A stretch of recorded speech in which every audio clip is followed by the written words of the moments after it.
here. We have great guest today is Neil Schwartz. He's the president of SBRnet. He is going to walk you through what SBRnet does, who they are, their research process, and how they can help you guys with your research projects, and especially those who will be in Neil's project, that research case. So with that, why don't you take it there, Neil? Well, Professor Nickerson, I want to thank you very much for inviting me. I am a little under the weather today. I want to kind of send out a signal. So if I'm reaching for my drink, it's because I actually had outpatient surgery earlier today. And I thought I was not going to be intubated, but I was. So I'm a little scratchy throat-wise, but I am playing hurt. I'm a gamer. So I want to thank Professor Nickerson for inviting me in today. As anybody knows, I've done these classes before and I've always had a lot of fun. Hoping today is no different. As Professor said, I am Neil Schwartz, president of SBRnet. And SBRnet is a leading data provider to colleges, universities, as well as a number of commercial clients in the marketing, sports business, sports sponsorship areas. We provide data that covers a wide variety of subjects. We'll get into it in a few minutes. I'm not just some guy they plucked off the street. I've got about 26 years of data experience, and so I've done all kinds of different work in quantitative, qualitative, and as you can see, we do a rather significant consumer fan study every year, and we're going to talk about that a lot today. We're going to work on what I like to do is I like to try to pick a topic and then kind of focus on that topic as a way to make an example. And that's definitely what I'm going to do tonight. So without further ado, what I'm going to do is share my screen. I hope. Should be able to. Yep. You see it? I do. But I can't see the class. So give me a second here to reestablish communications with the class, or at least visual. I got it now. Okay. So what you are looking at is the front screen to SBRnet. Everyone has access to it via your library website. So if you just try to go to SBRnet or sportsmarketanalytics.com, you're not getting on. You have to go in through the library because we do a very unique way of what they call provisioning. So again, must go through the library. So what I'd like to do though is I'm going to actually switch real quickly over to a PowerPoint, and oh, it switched. Wow, today's my lucky day. So we're going to talk a little bit about SBRnet. I'm going to give you a little bit of background about the company and certain things, but one of the first things I want to get out of tonight is I want you to understand that you've got to pay attention to your process. What's your process? Do you just jump right in and start Googling stuff? Or do you take a step back and really understand what it is you're trying to get at? And that's going to be step one of what we're going to talk about tonight. Step two is going to be more about data and the website and where do I find the data and where do I find these things. And then step three, we're going to get focused. What we're going to focus on is the new Premier Hockey Federation. It's a professional hockey league for women. So it's a women's professional hockey league. It's new. It's like a blank sheet of paper, and there's just so much we can talk about. And there's another project that we're also working on, but for tonight, I wanted to use this. This is my first drink break.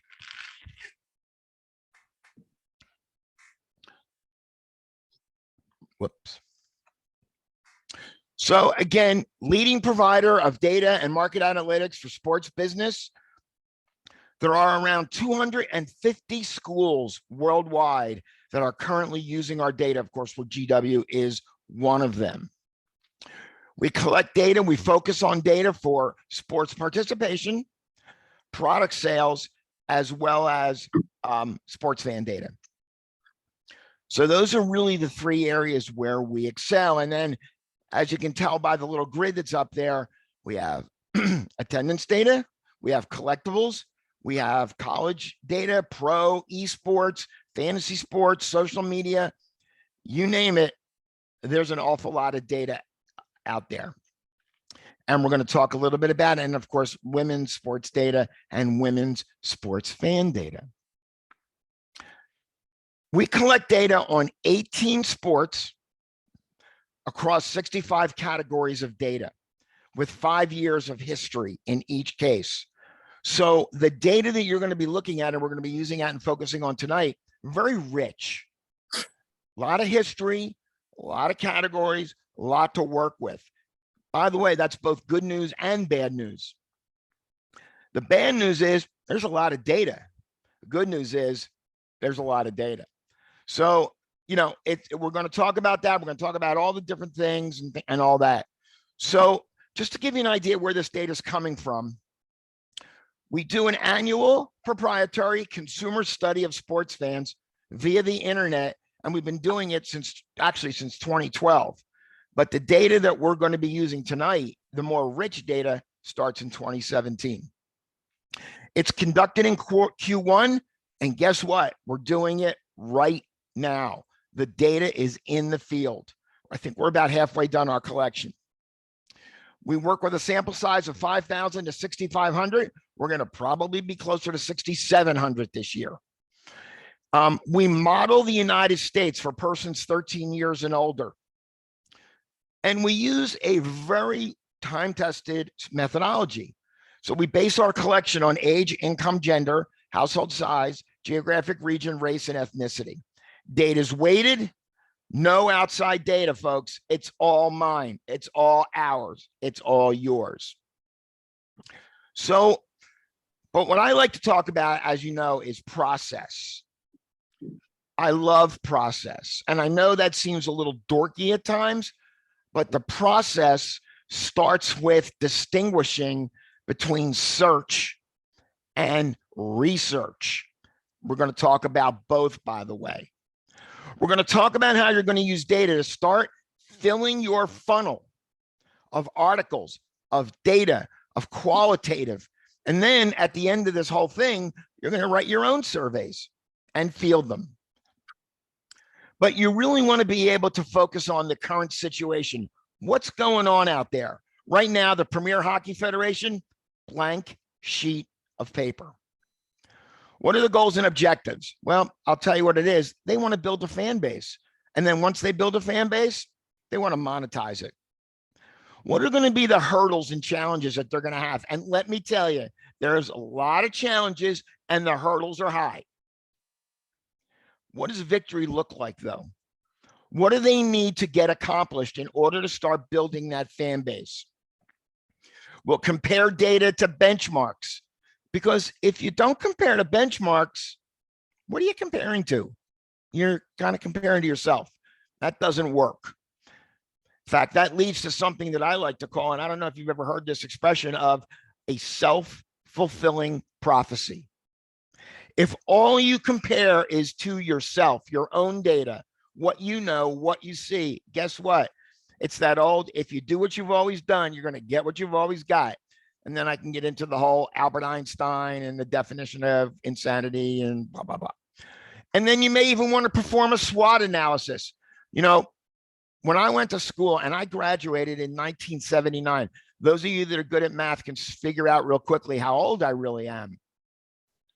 But one of the first things I learned, I think it was my junior year at Syracuse, I went to Syracuse, was a SWOT analysis. I still do them today. Stands for strengths, weaknesses, opportunities, and threats. It is the basis for literally every project that I work on. So what I would like to do now is to switch over to SBRnet, the site. I can see it up on the screen, so I know you're seeing it. So this is the main screen. This is the home screen. This is where everything starts. I am not going to go through every aspect of the site, but I'll touch on a bunch of stuff. So before I get to the data, and that's what I want to spend the most time on, when we bought the site, one of my main objectives, and my partner Mark and I, we wanted to ensure that we were providing both data and content and support to great faculty like Professor Nickerson and Lisa Delpy at GW. We wanted to be able to provide great support for the library. When you call your librarian, you know, the last thing you want to hear is, hey, I need to do some information. I need to learn a little bit about SBRnet. What do I do? We want to help them too, but we also want to provide a lot of great resources for you students. Here's a couple of examples right here in our resource center. One night while you're sitting at home watching TV, pick up your iPad, go look at the site, go check out the list of podcasts. My analysts have already curated an amazing list of podcasts. Does anybody want to listen to all these? Hell no. I haven't even listened to all of these. I cherry pick the topics that interest me. By the way, it would interest you to select my podcast. It's called My First Job in Sports. What we've done here is that we've interviewed a number of key people in the industry. If you're interested in a job in sports, what's the best way to find out how to get one yourself? Find out what they did. You know, whether it was Russ Scabetti for the Giants, Brandon Williams at Fanatics, J.D. Wood at the Dallas Sports Commission. Find out and learn and understand what they did and do the same thing. Here's a list of people to follow on social media. And again, you're not going to follow every one of these people. I will tell you one of my favorite guys to follow, though, is right here on my list, Alex Silverman. I actually know Alex personally. He's from Morning Consult. I don't know if you've looked at Morning Consult. Alex is the man. He has a great understanding of the sports world. I also really enjoy, let me find him. Can't find him. I enjoy anything from Forbes Sports Money. Oh, I can't even remember what it is. I guess too much anesthesia for me. Sports Business Money, Sports Money Business. I forgot what it's called. They have some incredible sites. Bloomberg also, by the way. But again, our goal is to provide you with tools that you need in order to help you understand more of what's out there. Before I get into specific data, I'd like to show you something really cool. Everything you do on SBRnet starts right up here on the upper right-hand corner at what I like to call Super Search. Mark, my partner, calls it Mega Search. You can call it whatever you want. This is the like pass go and collect $200 spot. So here's where you start typing in, because why? I have a group of analysts that we pay that curate a list of articles related to all sorts of subjects related to the business of sports. We're not doing anything on the player side, but we're hitting the business side really hard. So what we've done is we have literally already gone ahead and curated a list of articles on a variety of different topics.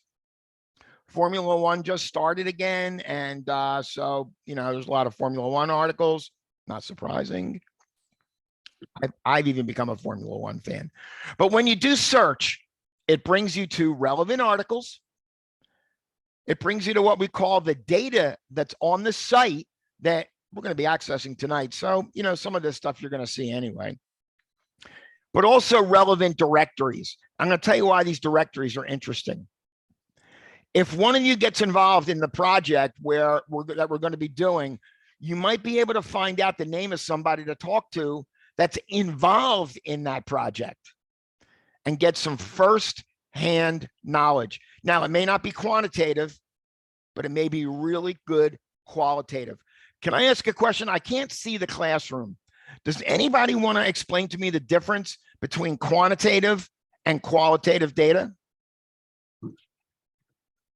Bueller, anyone? How about you, Professor Nickerson? You want to go for it? Yeah, I'm just saying, speak up. He can hear you. So whoever wants to go. Quantitative uses numbers and qualitative is descriptive with words.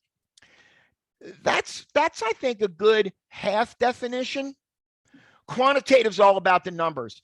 50% of people, that go to let's say Washington Commanders games are women. That's a definable, quantifiable, countable fact. But then you start getting into what they call qualitative. Why are those 50% of the women there? They're going to give you, a variety of different reasons. I always look at the who, what, when, where, why, and how. Why is always a qualitative question. If somebody asks you why did you do that? Eva, why are you on camera? That's a qualitative question, not a quantitative question. What I have is 50%. I have 3 people in class. I have Eva and Tian. So I have 3 people on the call aside from me. That's quantitative. So just remember, quantitative, qualitative, both have their place. We do But go in this for case, Neil I'm next. sorry, go ahead. I was Go going ahead, to say, Neil, in their defense, that's the most definition I've given them so far. We go into the definitions in great detail next week. All right. Well, so I jumped the gun a little bit. Not all right. unusual for me. It shows them how important it is. Okay.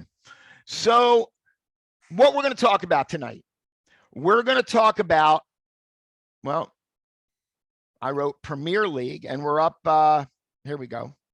But Premier League, when you do Premier League, you get both English Premier League soccer and you get Premier League hockey. So you've got to be able to go down and look at the list and decide what you need. Now, let me look for something real quickly here. Premier Federation. Ooh, Premier Hockey.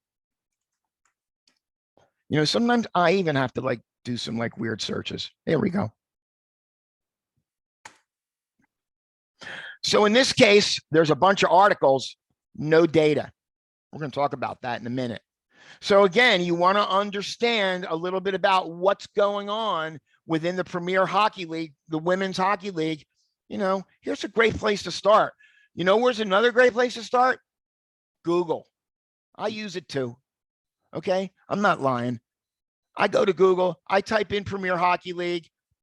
I start looking at what's important. I've been known to even print out a few articles. I'm a little old school sometimes. I know I'd probably kill a few trees. But look, any place I can find out background information, I'm going to go ahead and get it.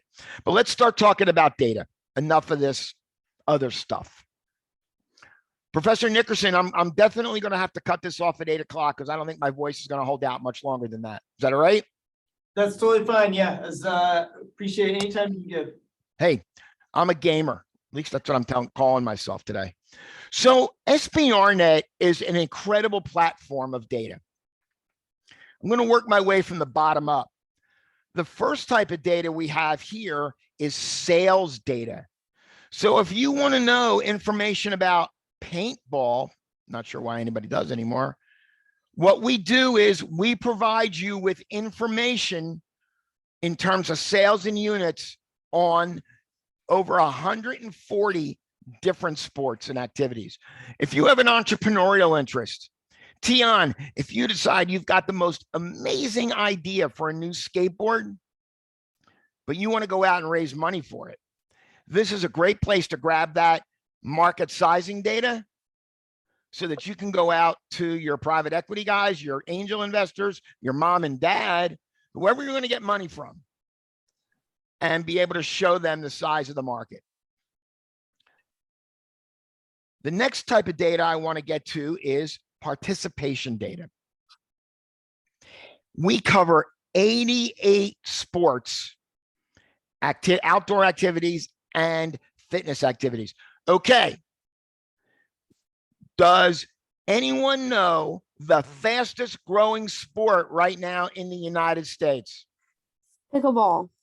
Winner, ding, ding, ding, ding, ding, ding, ding. Not a day goes by where I'm not asked about pickleball. Who was that, by the way? Hi, my name's Anya. I'm on Zoom with you. Oh, I can't see you, Anya. Are you not using your camera? I don't know why my camera won't turn on. I tried to Oh. Google a solution, but was not successful. Okay, I'm sorry. I like seeing everybody, you know? I know It's I may better not that be the way. I know I may not be the best to look at, but you know, I like seeing all you guys. You're young, you're smiling, you're bright, and you know, I love talking to students. So for me, but again, participation data back till 2014. So again, you're looking at the trends, and just like Anya said, pickleball is the fastest growing sport right now in the United States. Don't tell me why, but it is. But the funny thing is there's a bunch of different stories as you go through the data. I'm not going to get into them all right now, but just the biggest story is right here. This is, let's see here, total. Let me get to total participation. It's female, men, total. It went from 4.1 million. By the way, all of these numbers are in thousands. When it's in thousands, you add 3 zeros. So that's let's call it 2 million among friends. 4.2 million up to 4.8 million. That's a pretty nice increase. Look where it's gone from back in 2014. It is, in fact, and Anya was right, ding, ding, pickleball is the fastest growing sport right now in the country. But if you're doing a project that might be participation focused, and I'm going to come back to this in a few minutes. In fact, you know what? I lied. I'm going to come back to it right now. Let's look at hockey for a minute, ice hockey, because why? We're going to talk about women's hockey. But what do we know? All right, women, you know, hockey's kind of flat. It's down year over year in terms of the percent increase that it has experienced. But let's look at women just for kicks and giggles. So women, there were 538,000 women who played hockey in the United States, not professional, just hockey in general. Now there's 567,000. So it's increasing, but it is down from a high of 638,000. Just kind of write that down, keep it in your memory bank, write it on a 3x5 card, write it on your hand, put it on the back of your hand, do whatever it is you need to do to remember it. I usually just write stuff down on like a little 3x5 card when I'm working on stuff, and that way I can just throw the card out when I'm all done with it. But the next kind of data is the data that we're going to work on most tonight. And this is the data that is derived from our annual study of sports fans. 18 sports, 65 categories of data, buckets of history, buckets, and just all sorts of data points. Now, I can't focus on every data point that we have here. But what I'm going to do is I'm going to walk you through what I call a process, right? What we use in the beginning, process. Going to walk you through a process. So the process is, how can we find fans for the new Premier Hockey Federation and then monetize them? But to find them, we got to know who they are, how many of them there might be, where they are, what other sports and activities or what sports they're watching now. And then we'll talk about monetizing in a second. Where I like to start, this is the world according to Neil. When I'm doing a project, I like to have the data funnel wide open, wide open. I'm willing to look at anything if I think it may help me. It may not, by the way. It may be a huge waste of time. But when I like to start a project, and I love to go right here to our summary reports. And I like to go right here to what we call the single sport reports. And I like to pick out the sport I'm working on. And I like to look at summary data, NHL. Here is where I, the data guy, have selected a number of data points that I feel are important. I made the decision. So in this case, we picked out NHL. What do we see? In 2021, all the data is in thousands, remember? Eva, what is that number right there? Well, how many total NHL fans are there in the United States of America? Sorry to pick on you. So we had 3 zeros, 56 million. 56,284,000 hockey fans in the United States. We define a fan as somebody who attends and or watches. So even though you may never go to a game, you could still be a big fan. And here you can track historically, where has the NHL been? What are some of the key data points? Now, we know one of the things is going to be important here. We're going to be talking about women's professional hockey. So we might want to understand what's the gender split among hockey fans. By the way, we're going to get to this in a little bit more deeply in a minute. Need a quick drink here.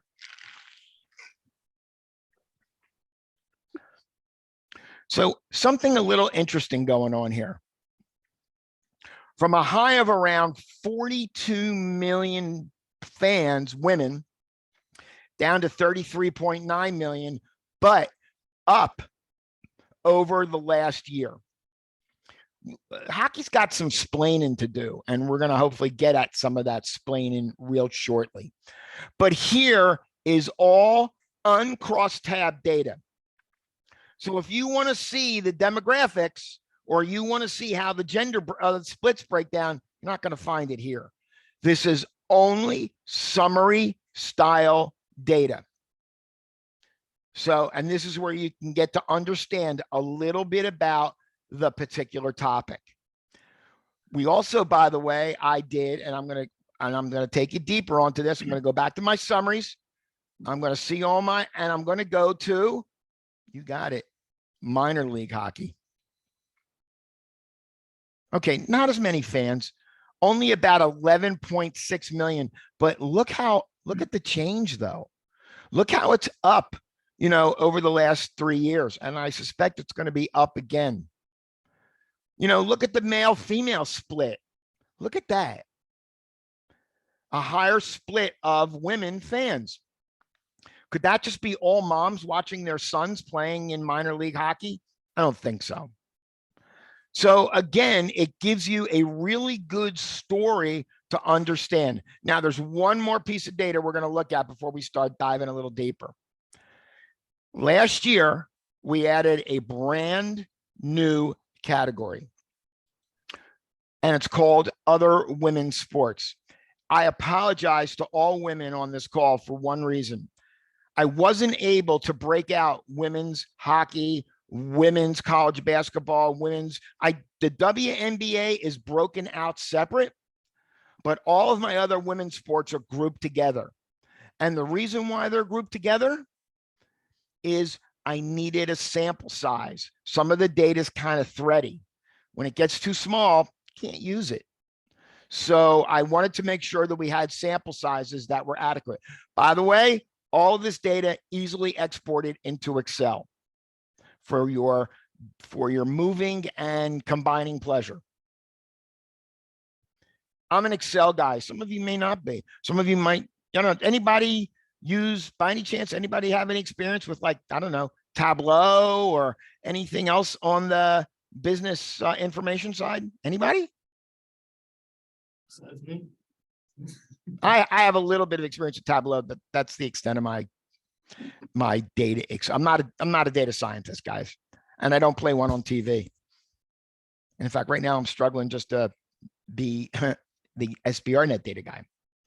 So here's what I'd like to do. I am going to put this away, and now we're going to go to a different area on our site. What we've done, and this is something that I insisted that we do, is that we now provide all of our fan study data in Excel pre-formatted. Yay. That was my own sound effect, by the way.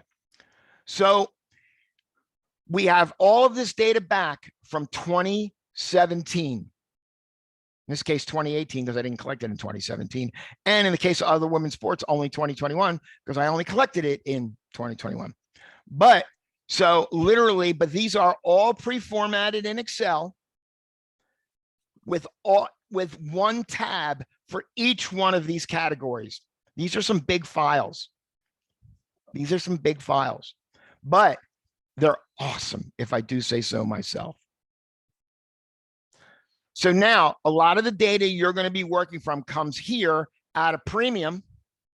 And the first place you'll start will be fan studies. We're going to get to the next premium level in a couple minutes. So what we're going to do, let's go to Excel. And what do you know? I opened right up. Doug, this Professor Nickerson, this never happens. I know you can't read it, and I don't expect you to. Okay, I really don't. But the first tab always contains the methodology. I cannot stress enough to you how important it is that you make sure that you understand the methodology, because when somebody asks you where this data comes from, I don't want you stuttering, or I don't want you saying, I don't know. Those three words will kill any presentation and can kill anything. I don't know. Although it's better to don't know than to BS somebody, but you're better off knowing. So learn the methodology, understand it. It's not what they call a black box of data. Somebody just didn't give me a birthday present with a lot of data in it. We built this data. We made this data. And here, the second tab is always table of contents. And what I've done is I have locked in all 60. Can you, by the way, can you folks in class, can you see this? Yeah. Okay, good. Let me take another hit here. And a breath.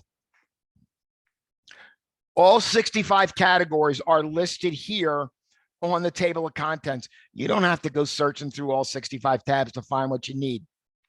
But what did we say? We know we want to talk about hockey. Boom, here's 2021. And let's go right to gender. And always make sure that you're over as far left as possible. Eva told us that we had 56,284,000 fans. All my whole numbers are in thousands. Got it? Figures, whole numbers in thousands. Then the first number down is what they call the vertical percent. Second number down, if there is one, well, in this case, yes, there is the horizontal. So vertical would be, in this case, for instance, 66.1% of hockey fans are, anybody? Male. Say it loud so we can hear you. What's that? I was reminding them to say it loud so they can. Yeah, I want to hear. Come on. If I'm working hard, you're working hard. So 34% are women. So again, you're always looking to understand, you know, the total number and then the percentages. And we give you both of them here. But right here is strictly the gender. Up top here, though, is something interesting. Here's where you can get at the actual demographics. So you can look and understand, for instance, in this case, that women, I think, tend to skew a little bit younger than men when it comes to age of the average hockey fan, I think. I'll look at it later. So here's where you can get an age breakdown. I can tell you so many questions are answered just by looking at age. And I don't love using the actual, all of these different breaks. I use generation more than anything else. Gen Z, millennial, Gen X, boomers. I don't know what they're calling the generation in front of the Gen Zs. Anybody know? They said Come on. What are they calling it? Besides your younger sister or brother, what are they calling it? You know? I don't know. Yeah, I mean, this is one yeah, answer I Alpha. don't know. They usually tell me, I usually don't try to ask too many questions I don't know the answer to. In this case, I don't know the answer. I think, Neil, it's Gen Alpha. That sounds, Ooh, I think that's right. ding, ding, ding. That could get him an SBR net t-shirt. Like the one I'm wearing, by the way.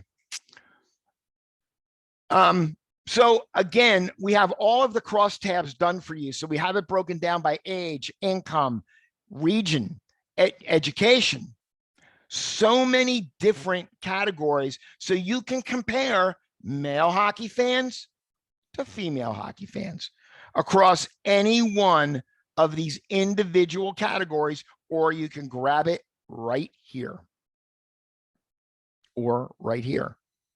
I know this is small, don't worry about it. But this literally does the same thing in a lot of ways that this does. It just presents it in a little bit of a different way. So again, look at, understand all of the different categories that could be usage. You know, older generations like me are still using Facebook. I bet your parents are mostly using Facebook, but I bet you none of you here are. You're probably mostly on Snap, or you're on Insta, maybe still on Twitter, or using YouTube or TikTok, as long as it's still available here in the United States. You know, and then we're looking at a variety of other topics. By the way, all the way to the right, I've expanded out the regions to use the 9 census and subregions. So it gets a little bit more granular and a little bit more easy to use. So this is the NHL. Remember, we also talked about minor league hockey. Bam. This is minor league hockey. So now what I'm doing is I'm picking out what data points I think are important. And I start collecting data like a, you know, like a squirrel collecting nuts in autumn. And I start putting my data together in a spreadsheet. Frankly, I don't care if you manually input the data into Excel or whatever you do, but start collecting data for your funnel. More is better. More is better. It gives you more choices. It gives you more to look at. It gives you a greater and deeper understanding of the issue. So this is minor league hockey. Same wrap though. Same table of contents. And where's my methodology? Should I blow this one up? Oops. I did. The methodology page left off. I've got something to do tomorrow morning. So you'll again be able to add them. I'll add the methodology. But again, does this look familiar to anybody? Sure should. Tian, how many minor league hockey fans are there in 2021 here in the United States? Can you see it? Oh, wait. I'll make it bigger. 11 million. 643,000. Yes. But again, male, female split, male, female percentages. I'm putting these numbers down. I'm looking at the age breaks to compare professional hockey fans versus minor league hockey fans. I'm doing it by age. I'm doing it by generation. I'm doing it every way I think is important. Because remember, at the end of the day, what you want to be able to do is to tell a story using data. Where is the Premier Hockey Federation going to get fans? Well, we're going to start by looking at female fans of the NHL. And then we're going to go a little deeper. And we're going to go and look at female fans of minor league hockey. And then we're going to take one more step off the curb. And we're going to look at other women's sports. Now, I know this is going to be a little small. I'm going to try to make it bigger without ruining everything. But this is watched and attended other women's professional or college sports, with the exception of the WNBA. They have their own They have their own category. So what's interesting though is, Tion, how many approximate fans were there of minor league hockey?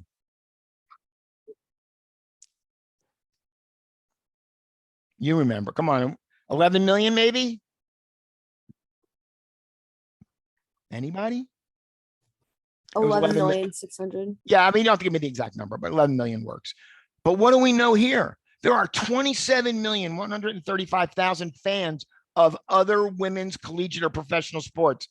That is something that must be included in any presentation that goes to the Premier Hockey Federation. What's interesting about this though, is this. I'm going to highlight this for a second. And I'm going to make it bigger. I think that's big enough. There are more male women's sports fans of women's sports than there are women. The gender split is better, but let me go back actually and look at something different here.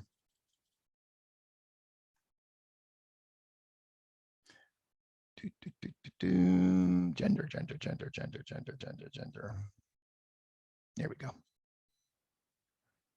Let me go back over here. Always, by the way, when you open these files, by the way, all these files, easily accessible, download them to Excel, run multiple years, bring in 2 and 3 years and start looking at the trends. But what did I say earlier? More men are fans of women's sports than women. Anybody want to take a guess at why that might be? It's a little bit of a, what's the word I'm looking for? A little bit of a weird answer, but oh, my wife just chimed in from the other room that sports fans are sexist because they like to look at women. But if you're wearing, hockey equipment, can't see much. Okay, enough from the peanut gallery. That's not really the reason. What's really the reason why men so much more prefer than women is one thing: sports gambling. Gamblers will gamble on almost any sport they can. And when you look at the numbers of sports gambling on women's sports, they are way over-indexed with men versus women. Now, what's interesting is the gender split is better than hockey, but you've got such a much larger audience to deal with. I think this is so much fun to deal with. I really do. I think that, looking at the age demographics, understanding where, who is this, why can't women's sports appeal to more young women? I don't know. Any of you women play any sports back in, I don't know, elementary school, middle school, high school? Anybody? Tennis. Are you still playing tennis now? Yeah, I'm coaching right now. Yeah. Are you watching tennis? Sometimes. Okay. Men or women? Both equally. Okay.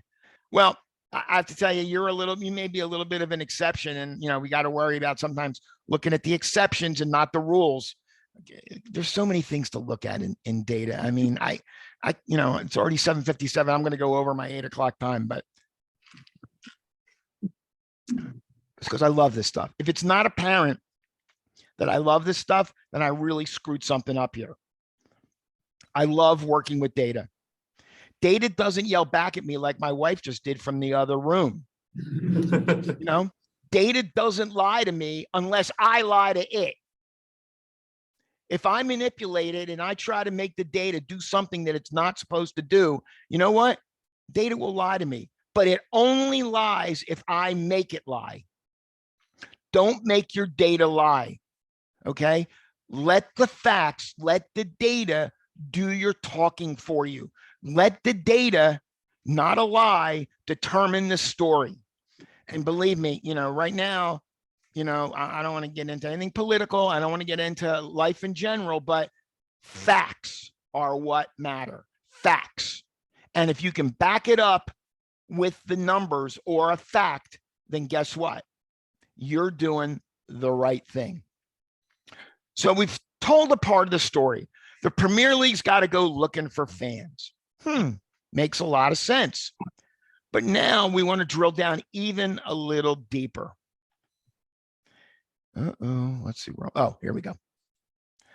So thanks to Professor Nickerson and me, and also, by the way, Professor Narodi. Do I say that right, by the way? I think it's Narati. So do I, by the way. Mark says Narodi, my partner. You actually now have data available on a team by team basis. There are currently, I think, 8 teams in the Premier Hockey Federation. They have expansion plans. I don't know what they are, but you might want to suggest that they take a look at those NHL markets that have a higher than average. Here's the average. Have a higher than average market. I'm sorry I did that in pink. I know that's a little sexist. My wife, again, I'd hear it from her again in the other room. 37.3% of Caps fans are women. But guess what? 33.9% of all hockey fans are women. Interesting, I think. So again, as you are drilling into the fan base, the audience, understanding, this allows you to go deeper. You know, you're taking like 1 step off the ledge, 2 steps off the ledge, 3 steps. This, by the way, is the 4th step. There is a 5th step, and that takes you all the way to the bottom, by the way. But don't be afraid to go to this level. If you're going to write, if you're going to talk about there's a team called the Riveters. I know that's a goofy name. I didn't come up with it. But there's a team called the Riveters. They're out of the North Jersey area.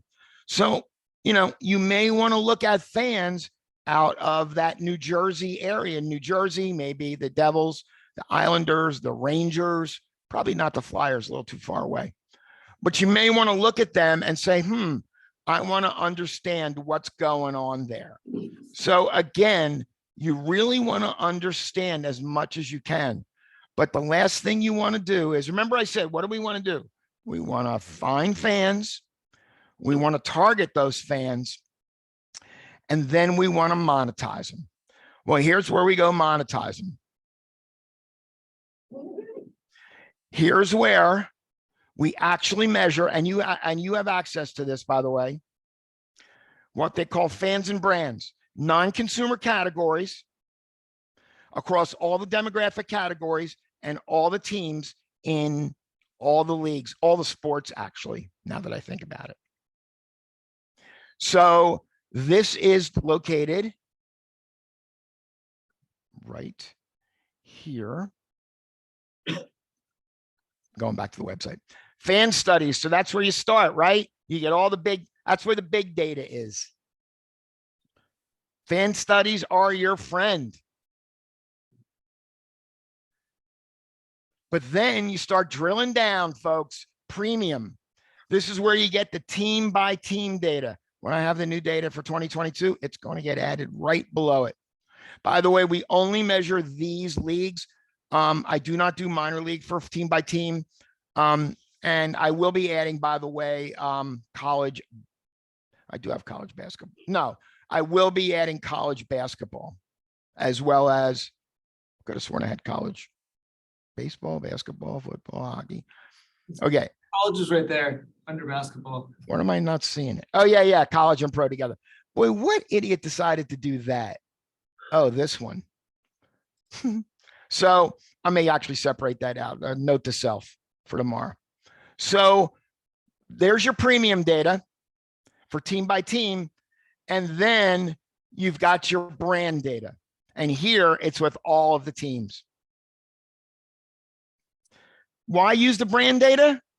If you want to go after certain brands, you know, let's say that women hockey fans prefer, I don't know, Chipotle over McDonald's. Might you want to gear a sponsorship package for Chipotle? Makes sense to me. you know, minor league.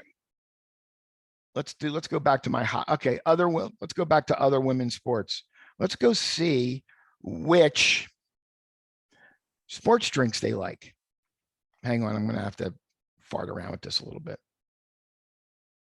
Give me a sec. And actually gives me a chance to take a little break too.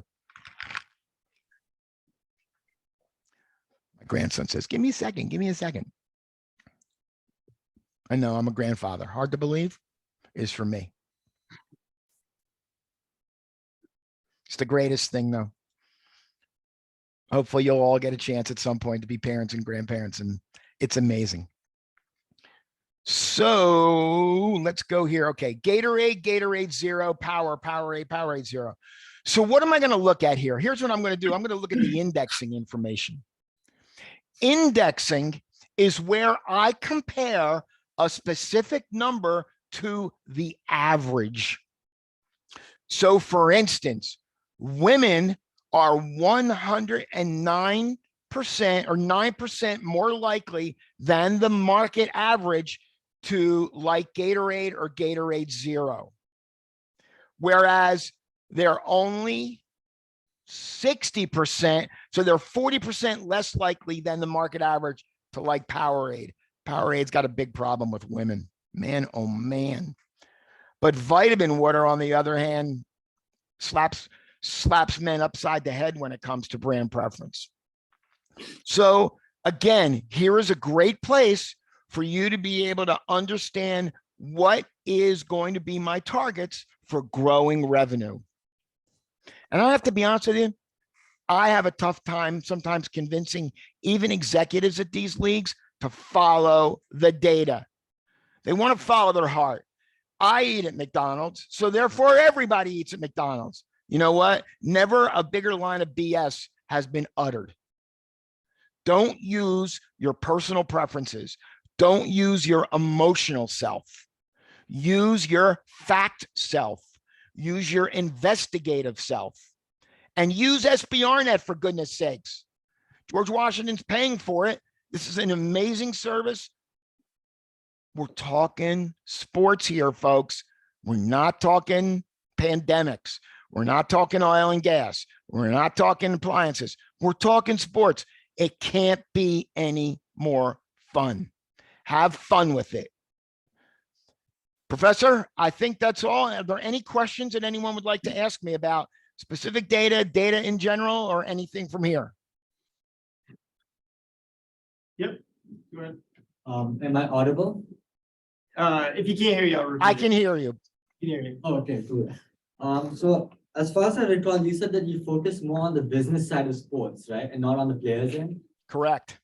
I would like to actually ask you, is there any specific reason why you don't consider the player statistics or like player analysis so that the teams should use to help them select the roster or trade players or any such thing?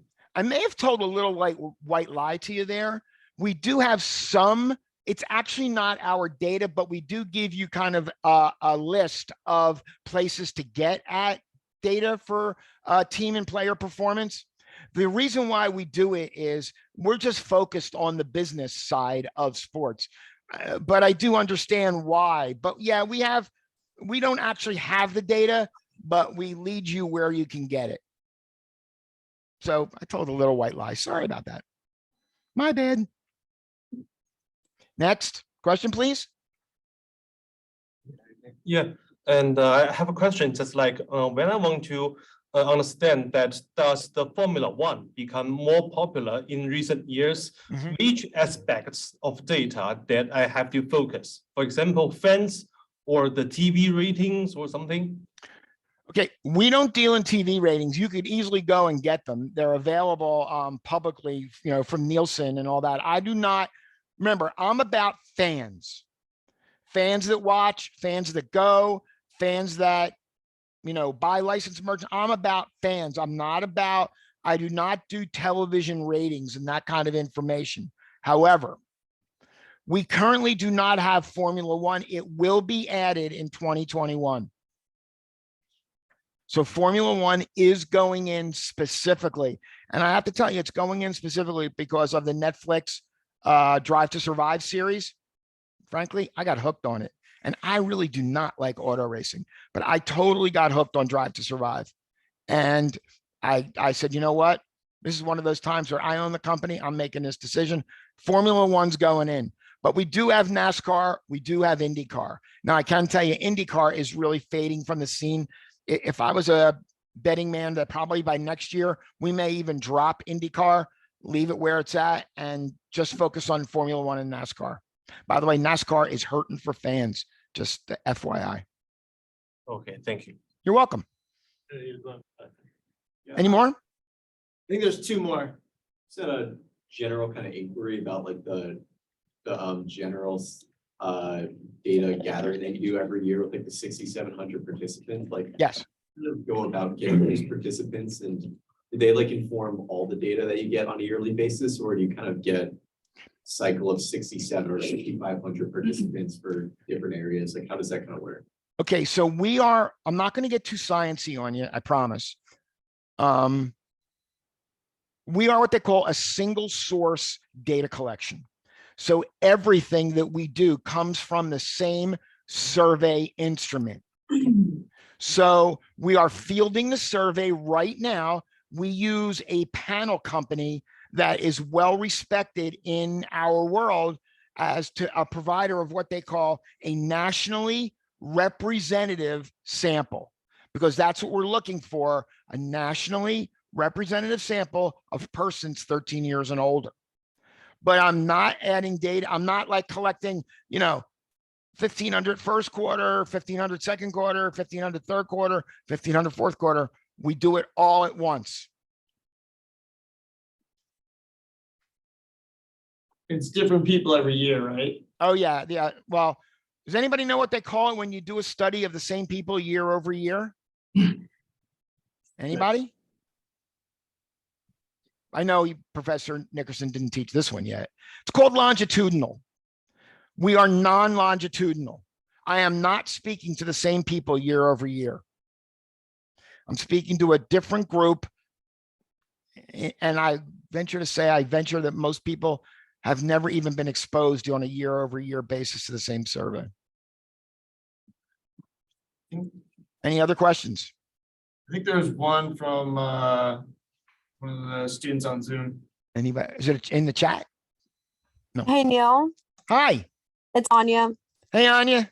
My question was, how do you select which sports you're gonna include? Like, is it just the popularity, or like what makes the cutoff? Well, some of this stuff was decided before I ever bought the company over 2 years ago, almost 3 years ago now. So some of this stuff, but some of it's kind of a no-brainer. I mean, NFL, NHL, NBA, Major League Baseball, that's kind of a no-brainer, right? College basketball, college football, kind of a no-brainer too. MMA, that might have been took a little bit. That was a legacy decision. Esports, we have the most comprehensive and most I'm going to make up a word here, warning. We have the most trendable data when it comes to esports. Again, this decision was made before I got here. The only things that I've added since I've gotten here are other women's sports and Formula One. Everything else basically was decided pre-Neil. Is there a sport you think I should add? Please don't say cricket. Please don't say cricket. I wasn't gonna say cricket, but Thank I God. did a marketing project last semester on curling, the ice Ooh. sport. And so I Well- did go on SBRnet to gather data. But Did you- across the did- board, there's not a lot of data on curling. But there is participation data on curling. Could have And gotten that. that's about it. Yeah, that is about it. I may have some sales data, but I doubt it because those, what do they call those things? The stones are pretty specialized, and I guess you can only buy them from one or two places. And the brooms, I guess, are also pretty specialized, that you can only buy from one or two places. So it's really not, curling, cricket, there's a bunch of sports I don't, rugby. People say, hey, Neil, rugby. Not here in the United States. We do measure, by the way, both MLS and non-USA soccer or international soccer with respect to US fans. So we had a lot of data and we're going to have a lot more data for World Cup. We had some great World Cup data that I published. By the way, I recommend you all follow SBRnet on social media, on Twitter, LinkedIn. Follow me on Twitter and LinkedIn, although I guess my LinkedIn might be a little better than my Twitter. We kind of missed the boat on Instagram. My fault. Any other questions? Neil, this relates to their homework, so see who's paying attention, is for, you define two different types of athletes, core or participants, core and casual. Yes. Give a little bit more information on how you're defining that and what was the decisions behind that? Well, here's the thing. That self-defines it. It's easy for me to say. That self-defines, because what we're doing is we're taking the median percentages. And so, for instance, for pickleball, it was 49 times and under is casual, 50 times and over is core. And then the total is the combination of the two. So core is 50 or more times, but it's selected by the sport itself. For instance, as an example, let me see if I can find a good example here for you. Let's go to football. Okay, that's 49 times. Okay, come on, guys. I need one that's not. That's 49 times. Yo. Okay, here we go. I'll bet you this one isn't. I got news. It looks like most of them are 49 times. They use a median though. We do a median number of times people participate. No, I know golf's going to be under 49 times too. Actually, no, I'm sorry.